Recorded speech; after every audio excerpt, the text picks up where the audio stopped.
சென்னை அருகே 11ஆம் வகுப்பு மாணவி ஒருவர் கூட்டு பாலியல் வன்கொடுமை செய்யப்பட்டிருப்பது அதிர்ச்சியை விதைத்துள்ளது. தமிழ்நாட்டில் கடந்த ஒரு மாதத்தில் நிகழ்ந்த கூட்டு பாலியல் வன்கொடுமைகளையும் அவற்றின் மீதான நடவடிக்கைகளையும் இப்போது பார்க்கலாம்.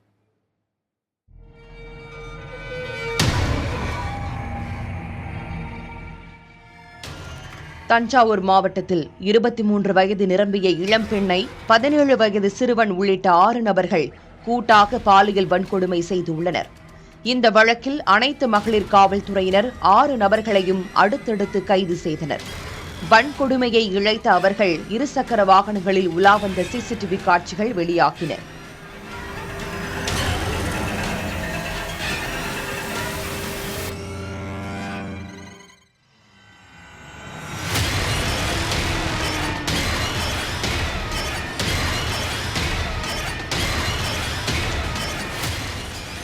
திருச்சி மாவட்டத்தில் பள்ளி மாணவியை காதலிப்பதாக கூறி ஏமாற்றிய சிலம்பரசன் என்பவர் மாணவியை தனது நண்பரின் வீட்டுக்கு அழைத்துச் சென்றுள்ளார். அங்கு நண்பர்கள் 5 பேருடன் சேர்ந்து பள்ளி மாணவிக்கு பாலியல் வன்கொடுமை இழைத்துள்ளார்.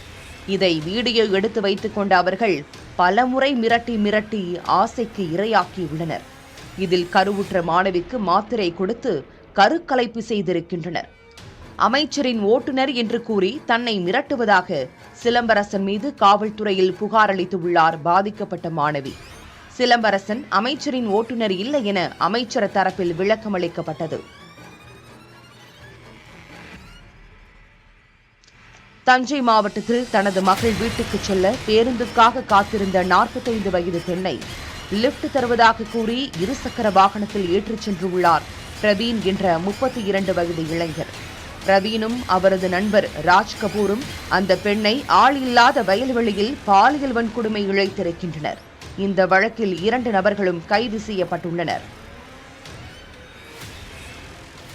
சென்னை அருகே இயற்கை உபாதையை கழிப்பதற்காக வீட்டின் பின்புறம் மரங்கள் அடர்ந்த பகுதிக்கு சென்ற 11ஆம் வகுப்பு மாணவி ஒருவருக்கு பாலியல் வன்கொடுமை இழைக்கப்பட்டிருக்கிறது. இந்த கொடுமையை செய்தது பக்கத்து வீட்டில் வசித்த 2 சிறார்களும் சுந்தர் என்ற இளைஞரும்.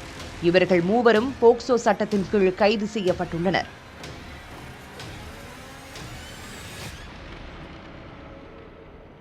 சிவகங்கை மாவட்டத்தில் அரவிந்த் என்பவர் தனக்கு ஏற்கனவே அறிமுகமான ஒரு பெண்ணை முந்திரி தோப்பில் சந்தித்துள்ளார்.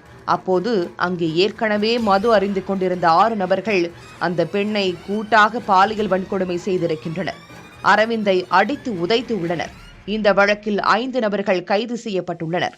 இவர்களில் முத்துக்குமார் என்பவர் தப்ப முயன்றபோது காலில் அடிபட்டு மருத்துவமனையில் சேர்க்கப்பட்டார்.